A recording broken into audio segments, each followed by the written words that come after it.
不少人在每天上班之前都会去超商买杯豆浆来开启自己的一天。你一定很好奇，豆浆跟这个奇美2合1果汁调理机有什么关系呢？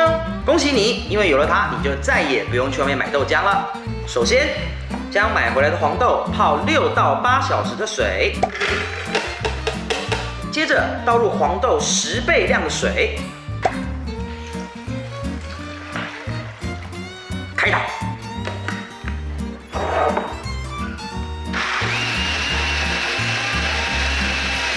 大约打2到3分钟之后，它就会呈现非常绵密的状态。